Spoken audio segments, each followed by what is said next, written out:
নমস্কাৰ, এটা নতুন ভিডিঅ'লৈ আপোনালোক সকলোকে পুনৰবাৰ স্বাগতম জনাইছোঁ।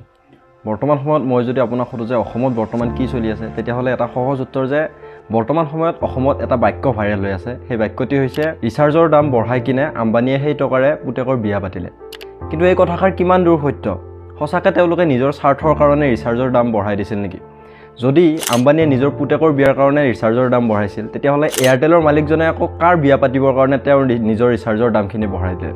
গতিকে এই ভিডিঅ'টি শেষ কৰি চোৱাৰ পিছত আপোনালোকে এই প্ৰশ্নকেইটাৰ উত্তৰ পাব যে ৰিচাৰ্জৰ দাম একচুৱেলি বঢ়াৰ একচুৱেল ৰিজনটো কি। গতিকে আমাৰ এই ভিডিঅ'টি আপোনালোকে শেষলৈকে চাই যাই থাকিব। নমস্কাৰ, মই হৃদয় আৰু আপোনাক স্বাগতম জনাইছোঁ আমাৰ অন্য এটা ভিডিঅ'। এতিয়া মই যদি নেটৱৰ্কৰ অকণমান ইতিহাসত চাব যাওঁ যে আমাৰ অসমত বা ভাৰতত প্ৰথমতে কেনেকুৱাকৈ এই 4G নেটৱৰ্কটো আহিল, কেনেকুৱাকৈ আমাৰ ইণ্টাৰনেট ব্যৱস্থা ষ্টাৰ্ট হ'ল। এতিয়া বহুত আগৰ পৰাইতো ইণ্টাৰনেট ব্যৱস্থা আছে, কিন্তু 2016 চনত প্ৰথমবাৰৰ বাবে জিঅ'ই 4G লঞ্চ কৰিছিল, অৰ্থাৎ 4G নেটৱৰ্ক উপলব্ধ কৰিছিল ভাৰতত।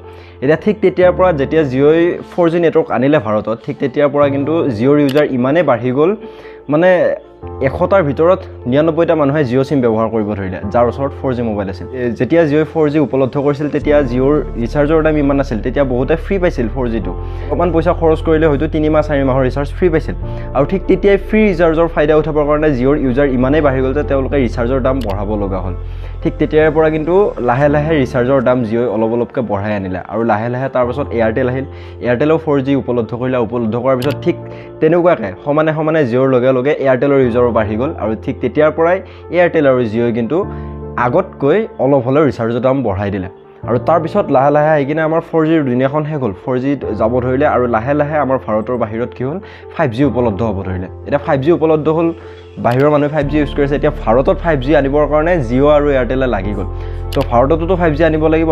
ত' তাৰ কাৰণে কি কৰিলে, জিঅ' আৰু এয়াৰটেলে নিজৰ পইচা খৰচ কৰি কিনে ভাৰতত 5G উপলব্ধ কৰিলে। আৰু উপলব্ধ কৰাৰ কেইদিনমান পিছতে কি হৈছে যে ইমানেই 5G ইউজাৰ বাঢ়ি গ'ল, 5G নেট আজিকালি যদি আপোনাৰ ডাটা প্লেন আছে, তেতিয়াহ'লে আপোনালোকৰ যদি 5G পায়, 5G পালে আপোনালোকৰ 5G নেটৰ পৰা ইয়াতে ডাটা শেষ নহয়। 5G নেটটো বৰ্তমান ফ্ৰী চলি আছে, আৰু এনেকুৱাকৈ ফ্ৰী নেট উপলব্ধ কৰি দিয়াৰ কাৰণে ইমানেই ইউজাৰ বাঢ়ি গ'ল যে তেওঁলোকৰ যিবিলাক ইনফ্ৰাষ্ট্ৰাকচাৰ আছিল, তেওঁলোকৰ যিবিলাক টেকন'লজি আছিল, যিবিলাক চাৰ্ভাৰ আছিল, সেইবিলাকে লোড ল'ব নোৱাৰিলে। কাৰণ তেওঁলোকৰ এই চাৰ্ভাৰবিলাক, তেওঁলোকৰ যিবিলাক টেকনিকেল মেচিন আছিল, সেই মেচিনবিলাক এনেকুৱা ইমানখিনি এবিলিটি নাই যে তেওঁলোকে ইমানখিনি মানুহৰ লোড ল'ব পাৰিব, আৰু ইমানখিনি লোড ল'ব পৰাকৈ মেচিনখিনি বনোৱাই নাছিল। গতিকে বৰ্তমান সময়ত ইউজাৰবিলাক বাঢ়ি যোৱাৰ কাৰণে সেই মেচিনবোৰ আপগ্ৰেড দিব লগা হৈছে। আৰু এতিয়া এনেকুৱা নহয় যে আম্বানীৰ তাত পইচা নাই বা এয়াৰটেলৰ মালিকটোৰ তাত পইচা নাই, তেওঁলোকৰ তাত পইচা নোহোৱা নহয়, তেওঁলোকৰ তাত পইচা বহুত আছে। কিন্তু পইচাবিলাক তেওঁলোকৰ কেনেকুৱাকৈ আছে? বৰ্তমান সময়ত আম্বানীৰ অকল জিঅ'ৰ এই ষ্টাৰ্টআপটো নাই, আম্বানীৰ বিভিন্ন ষ্টাৰ্টআপ আছে নিজৰ। গতিকে তেওঁলোকে বিভিন্ন ছেক্টৰৰ কাৰণে নিৰ্দিষ্ট পৰিমাণৰ এমাউণ্ট থৈ দিয়ে, আৰু সেই এমাউণ্টবিলাক তেওঁলোকে সেই যিটো ছেক্টৰৰ কাৰণে যিমানখিনি এমাউণ্ট হৈছে সেই এমাউণ্টখিনিয়ে খৰচ কৰিব। এনেকুৱা নহয় যে তেওঁলোকে এই ছেক্টৰটোৰ কাৰণে থোৱা এমাউণ্টখিনি আনি কিনে এই ছেক্টৰটোত খৰচ কৰিব। আমাৰ নিচিনা নহয়, তেওঁলোক বহুত ডাঙৰ বিজনেছমেন হয়। গতিকে তেওঁলোকৰ মাইণ্ডছেটবিলাকেই বেলেগ। এটা ছেক্টৰৰ কাৰণে যিমানখিনি পইচা থৈ দিয়ে সেইখিনিহে লিমিটত খৰচ কৰিব, আৰু যদি সেইখিনি খতম হৈছে আকৌ সেই ছেক্টৰটোৰ পৰাই আৰ্নিং কৰিব। গতিকে বৰ্তমান তেওঁলোকৰ কি হৈছে, যিবিলাক চাৰ্ভাৰ, যিবিলাক তেওঁলোকৰ ইনফ্ৰাষ্ট্ৰাকচাৰ আছিল, সেইবিলাক আপগ্ৰেড দিব লগা হৈছে। আৰু যিহেতু তেওঁলোকে বহুত জল্দি, ক'ব গ'লে মানুহে ইমানখিনি পইচা খৰচে কৰা নাই ৰিচাৰ্জত, যিমানখিনি সোনকালে তেওঁলোকে 5G নেট ভাৰতত উপলব্ধ কৰিছে।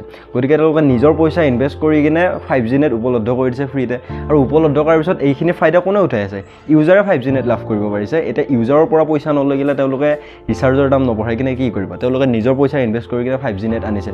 এতিয়া নতুনকৈ তেওঁলোকেতো 5Gতে ৰৈ থাকিব নোৱাৰে, 6G আনিব লাগিব। চ' 6Gৰ কাৰণে ইনভেষ্ট কৰিবৰ কাৰণে বা 5G নেটটো আৰু অলপ ষ্টেবল কৰিবৰ কাৰণে, আমি জানো যে বৰ্তমান সময়ত 5G নেট ষ্টেবল নহয়, হঠাৎ যদি অলপ পায় আকৌ নোপোৱা হৈ যায়।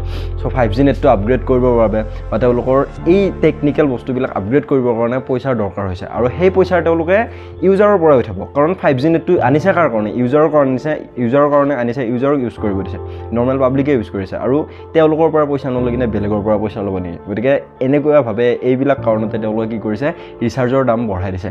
আৰু আমি যদি চাব যাওঁ বেলেগ কাণ্ট্ৰিৰ তুলনাত আমাৰ ভাৰতত সকলোতকৈ নেট সস্তীয়া, অৰ্থাৎ সকলোতকৈ কম পইচাত আমাৰ ভাৰতত নেট পায়। গতিকে তেওঁলোকে যদিও 25% বঢ়াইছে, বৰ্তমান সময়তো কিন্তু তেওঁলোকৰ কি আছে, সকলোতকৈ কম দামত আমাৰ ভাৰততে নেট পাই আছে। এতিয়া বহুতে কৈ আছে যে ৰিচাৰ্জৰ দাম বঢ়াই কিনে তেওঁলোকে কি কৰিব।